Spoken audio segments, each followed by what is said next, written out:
Look, I've been doing this long enough to know that every year someone says, this is the year for anime movies. And every year, I believe them like a sucker. But 2026, 27, I mean, I genuinely think we're cooked. The calendar is so stacked, I might need to remortgage my apartment just for IMAX tickets. Let's get into it.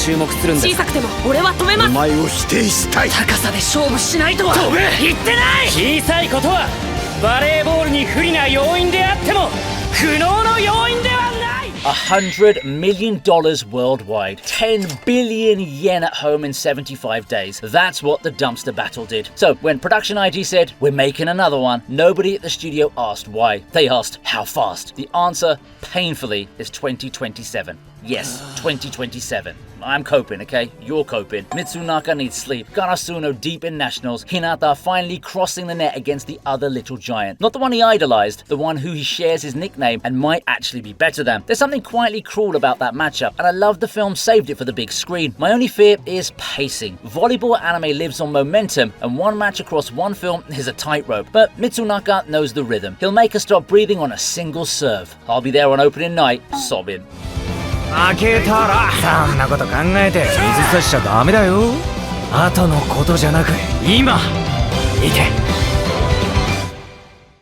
Every once in a while, a project surfaces that makes you question the very boundaries of the medium. Enter Killtube, an original cyberpunk fever dream crafted by Chocolate Inc. with a hefty budget.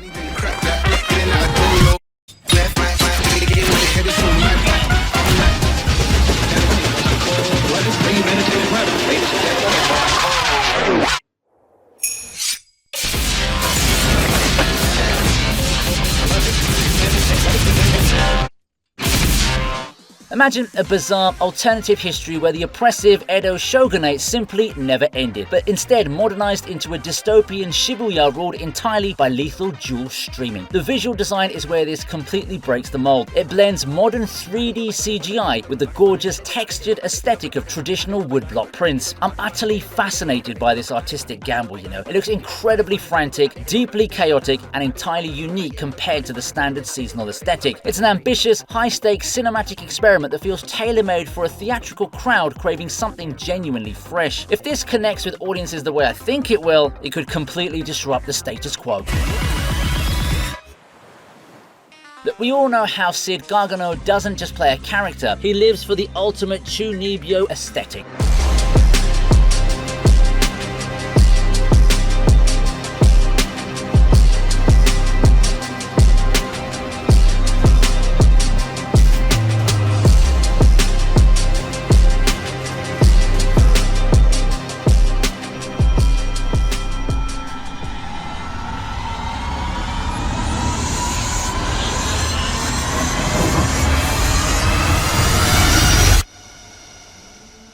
But Lost Echoes is throwing a massive wrench into his carefully orchestrated power fantasies by ripping him away from his comfortable fantasy sandbox and dropping him right back into the ruined post-apocalyptic streets of modern Earth. I love this franchise because it completely understands how to balance intentional galaxy brain comedy with unironically spectacular action sequences. Seeing Shadow Garden operate in a contemporary urban environment is going to be an absolute visual treat. Studio Nexus is clearly throwing their entire production budget at this theatrical upgrade, meaning those iconic I Am Atomic shockwaves are going to shake the theatre foundations to their very core. It's the perfect blend of shameless edge, brilliant comedy, and massive cinematic spectacle.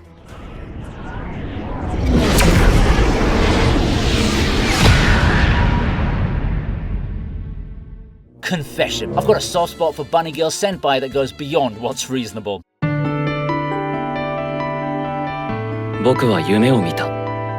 現実としか思えない不思議な夢を。Something about the way Sakuta talks to people, like every conversation is half therapy session, half emotional knife fight, just hits a frequency that I can't tune out. Dear Friend continues the post-university arc, and from what I gather, it's not going to put Sakuta and Mai's relationship under real pressure. Not will they break up pressure, the harder kind. The kind where two people who love each other still have to figure out who they are separately. I love that this franchise treats its quasi-supernatural premise as window dressing for actual emotional work. Adolescent syndrome is just the excuse. The real story is two people trying to grow up without losing each other. I'm excited about this. どうなってるんだ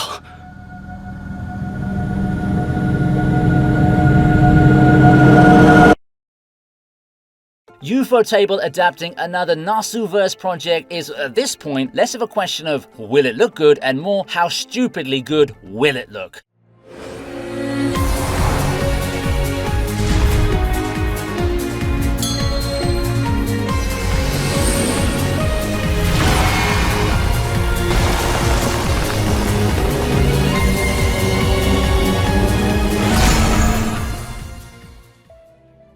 Which on the holy night, Mahoyo, to anyone who's been on the Tsukehime grind for 2 decades, finally gets the film treatment in 2026. For the uninitiated, this is Kinoko Nasu's romantic urban fantasy visual novel about 3 people sharing a house, 2 of them Magi, set in late 80s Japan. It's quieter than Fate, smaller in scope, quietly beautiful when it wants to be. This visual novel is one of the most cinematic VNs ever made, so the film already has a storyboard baked in. The real concern is pacing. Mahoyo's strength is atmosphere, the slow burn between Aoko and Sojuro, and films don't always have patience for that. Ufotable does though. I'm optimistic in a way I'm rarely allowed to be.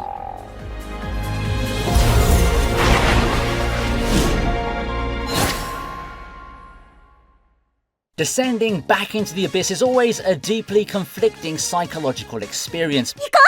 奈落の底に答えはきっとある。奈落の底まであと層一つと半分ってとこか。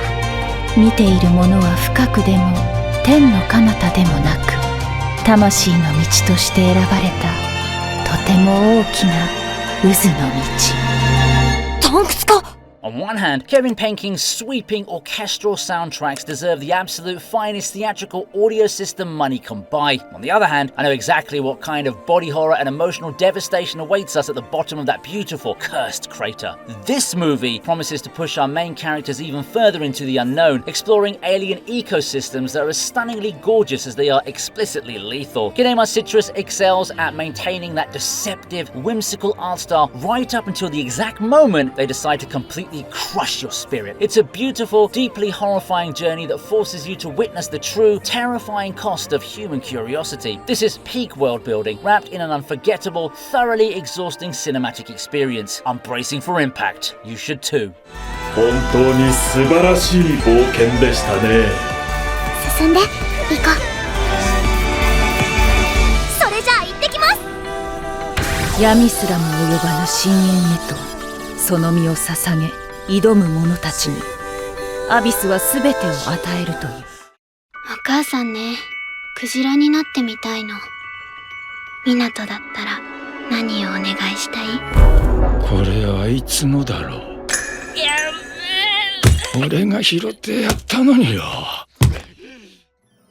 Kumamoto, summer 1996. A 10-year-old kid named Minato lives in a coastal town with a father who drinks a lot. One night, Minato sees a light over the sea, the kind locals have whispered about for centuries, ghost fires drifting across the Yatsushiro waters, and he does what any kid in that situation would do. He makes a wish. Now, that wish gets answered, that's where it goes wrong. Shiranuhi is a short film from Comics Wave Films, yes, the Makoto Shinkai studio, and it's the directorial debut of Ryo Katanozaka, a guy who came up making indie animation. The visual language in the teaser is painterly in a way that feels closer to folk illustration than it actually does anime. August 21st. Original anime films don't get marketing budgets. Show up if you can. お前が全部ぶっ返して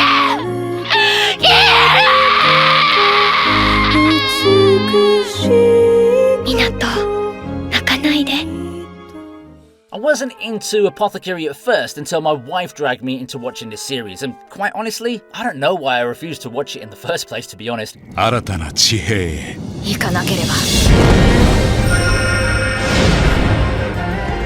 薬屋の独り言。Mao is fantastic. Jinshi is fantastic. The fact that the show is essentially Sherlock Holmes set in a Tang Dynasty coded imperial harem still feels like it's a bit of a flex. The film picks up between seasons and based off staff comments is positioning itself as canon, not filler, not a recap, but a proper arc that bridges the next television run. That's the right move, I think. Apothecary lives or dies on its mystery structure, and a feature length lets him tell a more tailored case than a 4-episode TV arc usually does. OLM has been delivering on this adaptation. The OP sequences alone have done more for visual choreography than half this season's full episodes have. So, I'm in. 何と呼ぶのが正解かわからない。覚悟を決める時が来たようだ。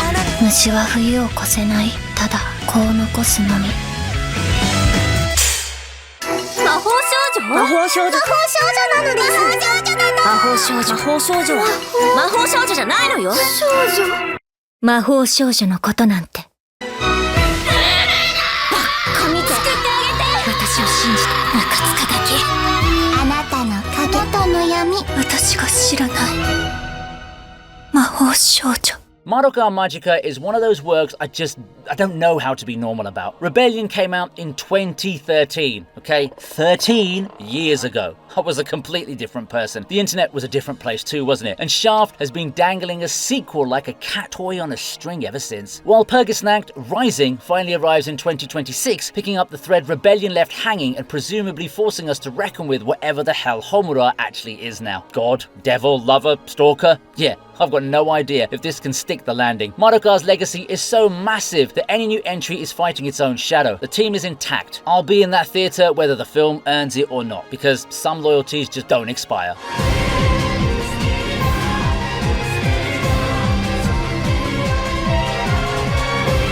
さあ、それでは今宵の夢の幕開け。それでは今宵の夢の幕開け。 And the one that I'm most excited about?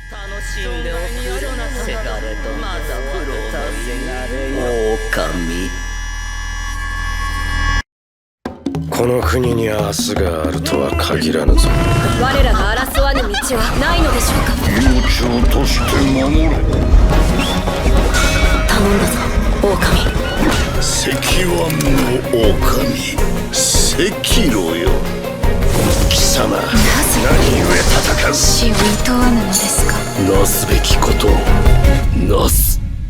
Talking of one of the most mechanically perfect, relentlessly punishing video games ever made, and translating it into a linear anime narrative is an incredibly daunting task. Yet Sekiro No Defeat looks poised to capture that precise, razor-sharp rhythm of clashing steel that made the game legendary. The choreography here needs to be flawless. Every single parry, posture break, and fatal blow must carry a tangible sense of physical weight and lethal consequence. I'm fascinated to see how the script handles Wolf's quiet, unyielding journey through a grotesque, mythic version of Sengoku-era Japan. If the team can successfully capture that hauntingly beautiful atmosphere and combine it with relentless top-tier swordplay, we're looking at an absolute titan of action cinema. It has all the right ingredients to become an instant legendary adaptation. I want this film to break me, and I want to thank it after.